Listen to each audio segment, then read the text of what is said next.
बोलिए श्री प्राणनाथ प्यारे की जय। श्री सद्गुरु महाराज की जय। श्री बाईजुराज महारानी की जय। सर्व सुंदर साथ की जय।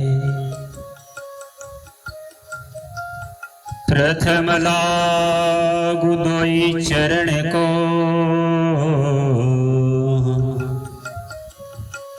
धनिये न छुड़ायो छीन। लाख तले लाल हेड़िया, मेरे जीव के ये जीवन। इन पाँव तले पड़ी रहूं, धनी नजर खोलो तूने। पल नावारो निरखूं नेत्रे, मेरे जीव के ये जीवन। प्रणाम करूं सब साथ को, जो कोई देश विदेश राह मार्ग में मिले। उनको दीजो संदेश, उनको दीजो संदेश। बोलिए श्री कृष्ण कन्हैया लाल की जय। आइए, पूर्ण ब्रह्म अक्षरातीत सच्चिदानंद श्री राधश्यामा जी के दिव्य नूरी चरणों का मोल निलावा स्वरूप का ध्यान करते हुए पुनः पूर्ण ब्रह्म परमात्मा की कृपा प्राप्त करके परम धाम का अखंड आनंद एवं आत्म जागृति का ज्ञान प्राप्त करने हेतु इस जागने के महान ब्रह्मांड में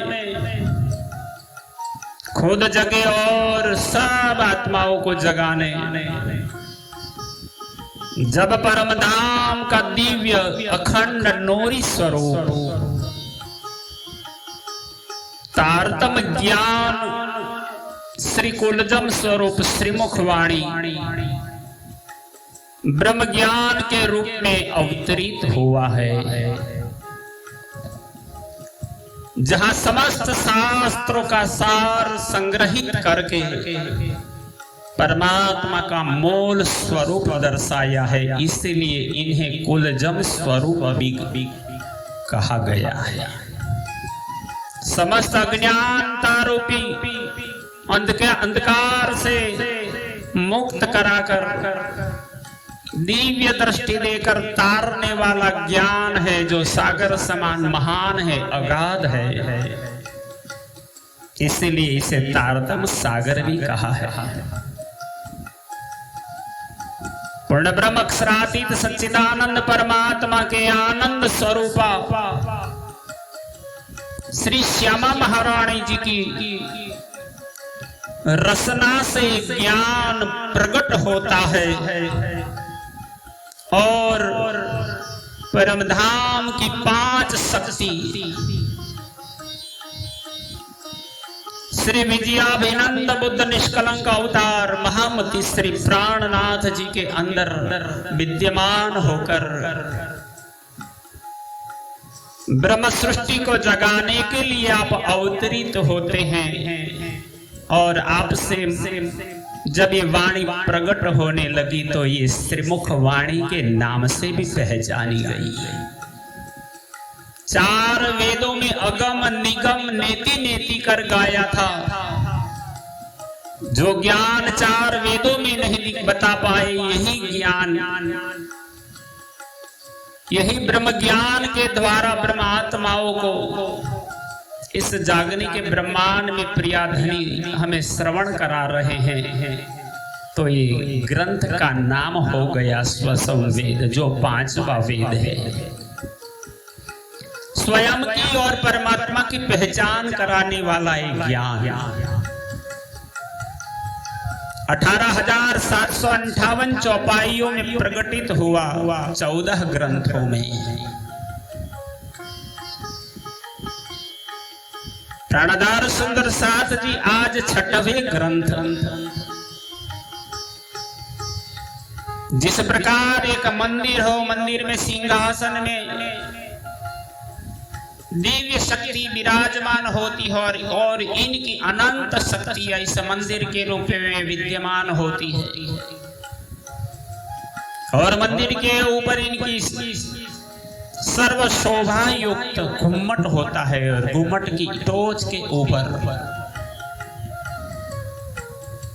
कलश यानी समस्त संसार का कल्याण का प्रतीक रहता है। इसी प्रकार सर्व शास्त्रों का सार का निचोड़ करके कलश रूपी ज्ञान श्री इंद्रावती महामती श्री प्राणनाथ जी द्वारा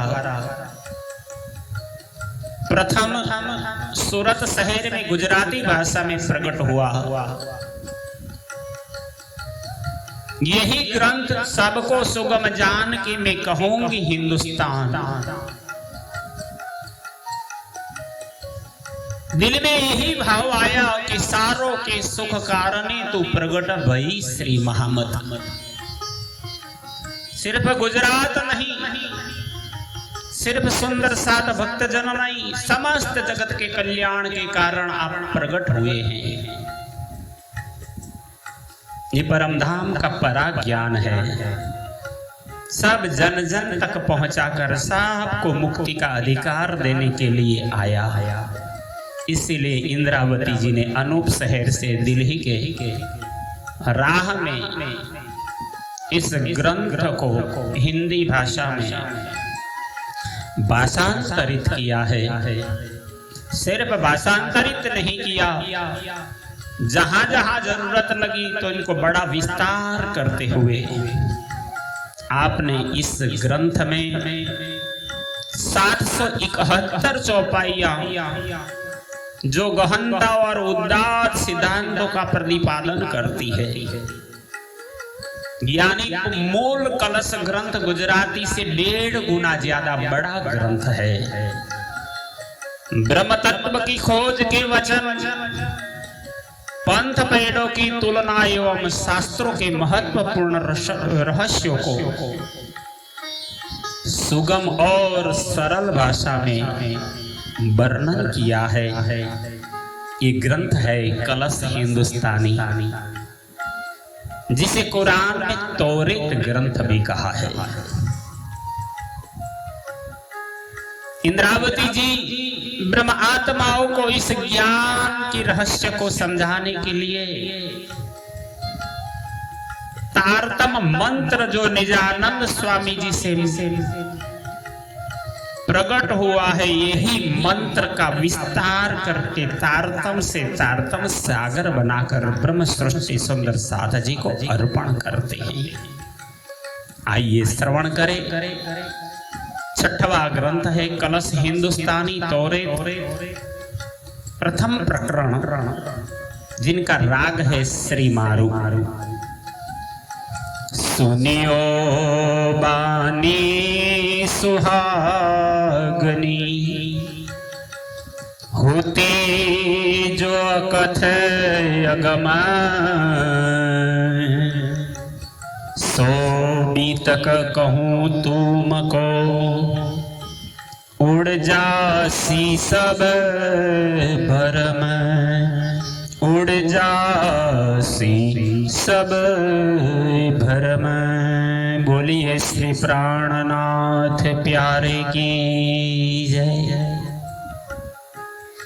सुनियो बानी सुहागनी, आप सदगुरु आदि महान बुद्धि के सागर श्री विजयाभिनंद बुद्ध निष्कलंक अवतार महामति श्री प्राणनाथ जी ब्रह्म सृष्टि को फरमाते हुए प्रथम प्रकरण की प्रथम चौपाई के प्रथम चरण में श्रवण करने वालों को बड़ी महिमा गान करते हुए कहते हैं, आप सब बड़े सौभाग्यशाली हो, क्योंकि आज तक ऐसे अखंड मुक्ति और अखंड आनंद का सौभाग्य संसार में न कोई अंश कला अवतार या भक्त परमहंस को भी नहीं मिला। सब सचराचर के 14 लोगों के अंदर के देवी देवता और ईश्वर प्रकृति के ही पूजा करते रहे। इसलिए कर्म के बंधन के अनुसार जन्म मरण के चक्र में घूमते रहे, भटकते रहे। पर अब इस संसार में परमधाम की अखंड ब्रह्म आत्माएं अवतरित हुई हैं। ये ज्ञान ब्रह्म सृष्टि के लिए है, जिनके इष्ट देव, जिनके प्रियतम, जिनके प्रिय पूर्ण ब्रह्म परमात्मा है, जो अखंड है, अविनाशी है, यानी इनकी सब आत्माएं अखंड सौभाग्यवती है। 14 लोगों का अगर स्वामी होता तो संसार का क्रम था, आया है सो जाएगा, राजा रंक फकीर सबको मरना निश्चित था। पर अब हमें अखंड धनी प्रियतम सच्चिदानंद अनादि अक्षरातीत श्री कृष्ण के रूप में प्राप्त हुए हैं। इनकी सब अंगनाएं आनंद स्वरूपा है। इन्हें ही जगाने के लिए ब्रह्म ज्ञान ये वाणी ये तारतम रस प्रकट हुआ है। इसलिए इंद्रावती जी इन ब्रह्मात्माओं को जगाते हुए लाड लड़ाते हुए कहते हैं, सुनियो बानी सुहागनी, हे सौभाग्यवती ब्रह्मांगना स्वरूप सुंदर साथ जी, होती जो अकथ अगम आज तक तुम्हारी लीला जाहिर होने की जो बातें पहले से ही संकेत के रूप में विभिन्न धर्म ग्रंथों में गुह्य थी और वहां आज दिन तक कोई नहीं पहुंच सका था। ब्रह्मा विष्णु महादेव जैसे जगत रचयिता नियंता भी इसको प्राप्त नहीं कर सके थे। इसलिए परमहंसों ने गाया था, वेद थके ब्रह्मा थके, थक गए शेष महेश, गीता को जहां गम नहीं वह सदगुरु को देश। आज यही लीला को श्रवण कराते हैं, जिनको प्राप्त करने अक्षर ब्रह्म से लेके नारायण तक अथाग कोशिश करते हैं समझने के लिए। इनको भी इन लीलाओं का ज्ञान नहीं, इसलिए अक्षर के लिए कहा गया, अक्षरातीत के माहौल में प्रेम ईशक बरतत, सो सुध अक्षर को नहीं कि न विद खेल करत। नारायण के लिए कहा कि ये भी इस स्वरूप को ढूंढते रहे। जो पद नारायण भजे, ब्रह्मा विष्णु महेश, महाविष्णु वांछत सदा, मोहे पहुंचा वो देश। उस देश के जो अखंड है, अद्वैत है, आनंद रूपी है, जो अक्षर से परे अक्षर और अक्षर से परे है, इसलिए अक्षरातीत है। सभी पुरुषों में उत्तम होने के कारण यही पुरुषोत्तम है। यही ज्ञान अकथ था, आत्म तत्व की वाणी सुनाने लेके इंद्रावती जी कहती हैं, सो बीतक कहूं तुमको। यहाँ बीतक शब्द का बड़ा महिमा है। बीतक का अर्थ होता है बी यानी बीज रूपी, संसार की उत्पत्ति के बीज रूप, और तक यानी संसार की रचना से इनके अंत तक की सर्व लीला गाथा जहां लिखा गया है वो है बीतक। सो बीतक कहूं तुमको, उड़ जासी सब भरम। इंद्रावती जी इसलिए कृपा करते हुए सुंदर साथ जी को कहती हैं, अब वह अकथ आत्म तत्व की वाणी सुनो, जिसके वृतांत को सुनकर तुम्हारी मायाजन्य बुद्धि अज्ञानता का भ्रम दूर हो जाएगा, आत्म स्वरूप की पहचान हो जाएगा। इसलिए ब्रह्म सृष्टि सुंदर साथ जी को बार बार कहते हैं, यही तुम्हारा साधन है। ऐसे तो संसार में आज तक कोई अधिकारी था ही नहीं इनको सुनने के लिए। आप सौभाग्यशाली है, इसलिए प्रत्येक ब्रह्मात्माओं को सुहागनी शब्द से नवाजा गया है। रास कहया कछु सुन के, अब तो मूल अंकुर। और यह दिव्य लीला का प्रारंभ करते हुए महान बुद्धि के सागर इंद्रावती जी भूतकाल की कही हुई बातों को याद कराते हुए कहते हैं कि इसके पूर्व मैंने रास, प्रकाश, खटरोती इन ग्रंथों का वर्णन किया है। रास की लीला का वर्णन जो सुखदेव जी महाराज सिर्फ 5 अध्याय में ही प्रकट कर सके थे। परीक्षित राजा को पहले से ही बताया था कि तुम संदेह मत करना, पर परीक्षित को पूर्ण ब्रह्म परमात्मा की गोपियों के साथ ब्रह्म लीला की जब चर्चा चलती थी तो इनको संदेह हो गया। तब सुखदेव जी कहने लगे, तू राजा भया, मैं जोगी भया कहने वाला उठ के गया। जिन शक्ति से, पराशक्ति से मैं वर्णन करता था, वो शक्ति अपने स्थान में चली गई। अब मैं सिर्फ तेरे जैसा बचा। यानी संसार में उस वक्त परमधाम की ब्रह्म सृष्टि का अवतरण नहीं हुआ था, हाजिर नहीं थी, यानी सुनने वाले नहीं थे, इसलिए ज्ञान अप्रकट रहा। पर अब जब बुद्धावतार निजानंद स्वामी धनी श्री देवचंद्र जी महाराज, जो स्वयं राधिका यानी श्यामा अवतार है, जब आप प्रकट हुए हैं तो आपके मुखारविंद से संपूर्ण रास पंचाध्याय से प्रारंभ करते हुए रसानंद और भजनानंद संपूर्ण लीलाओं का विवरण सदगुरु जी के मुखारविंद से इंद्रावती जी ने सुना है। वो यथार्थ था, सत्य था, कोई सदगुरु ने इसमें कमी नहीं रखी थी, वो बेशक इल्म था। इसलिए इंद्रावती जी कहती हैं, मैंने रास की लीलाओं और अंदर के भाव, पूर्ण ब्रह्म परमात्मा की बेहद लीला को जो सदगुरु से के मुख से मैंने सुना था, वो मैंने आपको सुनाया। रास कहया कछु सुन के, अब तो मूल अंकुर। पर अब तो ये तीसरा ब्रह्मांड है। प्राणधार सुंदर साथ जी, ये जागने का ब्रह्मांड है। अब तो जागना है और हमारे प्रियतम धाम धनी प्राण वल्लभ हमें जगाने आए हैं।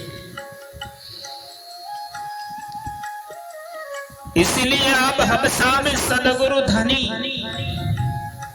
एवं आवेश के स्वरूप मेरे दिल में निवास हो जाने से मेरे मूल संबंध का ज्ञान उदय हो गया है। सो तो अब जाहिर भय सब वीर वतन सहित। संपूर्ण परम धाम का ज्ञान, वहाँ की लीला, वहाँ का नाम, वहाँ की शक्ति सामर्थ्य, वहीं के कारण कारज और इनके कारण कारज के कारण बनी हुई लीलाओं में ब्रज और रास की लीला, जो अंदर के हाथ गोपनीय थे सब प्रकट कर दिए। अब इस कलश ग्रंथ में मैं आपको निशंक बना दूंगा, इसलिए कहते हैं कलश होत सबन को नूर पर नूर सिर नूर।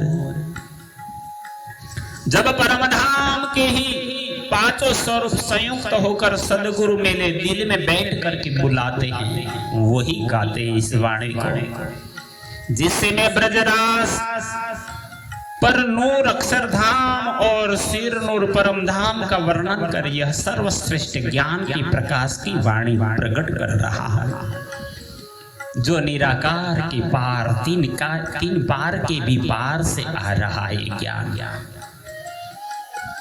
अब इस ज्ञान की महिमा को कहते हैं आज तक कोई नहीं कह पाया। जो भी आज तक संसार में ज्ञान के रूप में, शास्त्रों के रूप में, पुराणों के रूप में प्रकट हुआ, वो तो हजारों बार कहा गया है, सुना गया है, चिंतन किया गया है। कथियल तो कहीं सुनी पर अकथ ना एते दिन। 4 युग है, ऐसे 28 बार बीत चुके हैं। ये 28वें कलयुग में ब्रह्म सृष्टि का अवतरण हुआ है, यानी संसार की उत्पत्ति से लेकर के सबसे पहले ये ब्रह्म ज्ञान की बात नारायण और नारायण से ब्रह्मा विष्णु के द्वारा महादेव से सुखदेव जी, वेदव्यास मुनि आदि सब ने गाया है। आदि पुरुष नारायण या ब्रह्मा जी द्वारा कथन किया हुआ ज्ञान, वेद शास्त्र सुनकर तो व्यासादि ने वर्णन कर दिया, यानी इन्होंने तो कही हुई बातें कही है। पर अब जो मैं सुनाने जा रहा हूं, न कहवाय माया माहे वाणी पण साथ माटे कहवाणी। साथ ने हृदय रमाड़वा मैंने शब्दों में आणी। जो संसार में जाहिर होकर सब ने सुना, वो तो 6 शास्त्र 18 पुराण थे, किंतु अखंड परम धाम के स्वरूप का वर्णन किसी ने नहीं किया। सो तो अब जाहिर भई जो अज्ञात थे उत्पन्न, और आज तक जो अनकहा रहा वह ब्रह्म तत्व की वाणी अब धनी के हुक्म से जाहिर हुई है। मुझे मेहर महबूबे करी अंदर पर्दा खोल। तब हमारे सदगुरु आदि महान बुद्धि के सागर इंद्रावती जी स्वयं प्राणनाथ जी ब्रह्म सृष्टि को कहते हैं, मेरे प्यारे सदगुरु निजानंद स्वामी ने, धनी देवचंद्र जी ने मुझ पर बड़ी कृपा कर मुझे मेहर महबूबे करी। वही धाम हृदय में मेरे दिल में बैठ के दिल से मायावी अज्ञानता के ब्रह्म का पर्दा दूर कर दिया। अभी वो ही गा रहे हैं, सो सुख सन मंदियो यन सो कहूं सो दो एक बोल। जब अज्ञानता का पर्दा दूर हो गया, ब्रह्म दूर हो गया, तब तारतम ज्ञान प्रकट हुआ, और इस अखंड ज्ञान से अंतरात्मा को शुद्ध कर जो उपदेश दिया है, उस अखंड ज्ञान के 2 एक वचन अपने धाम के मूल संबंधी सुंदर साथ के लिए मैं जाहिर कर रही हूं। मासू के मोहे मिल के करी सो दिल दे गुजर। यहाँ इंद्रावती जी कहती है मैं नहीं बोल रहा, धनी के कहलाए में कहे तुमको चार शब्द किन कम लिए किन ज्यादा लिए किन कर डारे। धनी ही कहलाते हैं, धनी मेरे हृदय में बैठ करके वो ही वाणी प्रकट करते हैं। इसलिए इंद्रावती जी ने जाहिर करते हुए कहा मुझे कोई अभिमान नहीं है, मैं दावा नहीं करता, मैं बोलता हूँ ये मेरे प्रियतम धाम धनी श्री राज जी की वाणी है जो हमारे माशूक है। मासू के मोहे मिल के, मासुक धाम धनी सच्चिदानंद परमात्मा ने मुझसे मिलकर करी सो दिल दे गुजर, अपने दिल की गुह्य रहस्यपूर्ण बातें मुझे बताई, मुझे कहा और ये भी कहा कहे तू दे बड़ उत्तर जो मैं पूछत हूँ तुझे। और धामधनी ने ये भी कहा कि मैं तुझसे जो पूछता हूँ उन बातों का तू मुझे प्रत्युत्तर दे। इसी प्रकार धनी ने जगाई मुझे एकली में जगाऊं बांधे जुत। इंद्रावती जी कहती है तो पहले तो हमारे धामधनी ने मुझे जगाया, मुझे प्रश्न उत्तर किया। प्राणाधार सुंदर साथ जी एक कलश ग्रंथ की वाणी, ये तारतम रस जो भी पी लेता है ना, जहर चढ़ा हो चीनी का, निर्विशेष काया करे जीव जागे करारे, अपने अंदर की संपूर्ण ज्ञानता जहर को दूर करके परम धाम का आनंद प्रकट करता है। प्राणाधार सुंदर साथ जी कलश ग्रंथ के प्रथम प्रकरण की 5 चौपाइयों अभी हम श्रवण कर रहे थे। श्री कृष्ण प्रणामी मंदिर पिपलादा, तहसील नडियाद, जिला खेड़ा, गुजरात से आचार्य श्री जगदीश चंद्र के भट्ट और साथ में अंकुर कुमार पड़ियार जो राघुपुरा चकलासी से इस कार्य में संपूर्ण सहयोगी है। इस बानी आप तक पहुंचाने का हमने तुच्छ प्रयास किया है। आप श्रवण करके जीवन का आनंद और अखंड सुख का अनुभव करेंगे, यही प्रार्थना के साथ इसी प्रसंग को यहाँ विराम देंगे, फिर क्रमशः आगे चलेंगे। अभी इस प्रसंग को यहाँ विराम देते सभी सुंदर साथ जी के चरणों में कोटि कोटि प्रणाम। बोलिए श्री प्राणनाथ प्यारे की जय।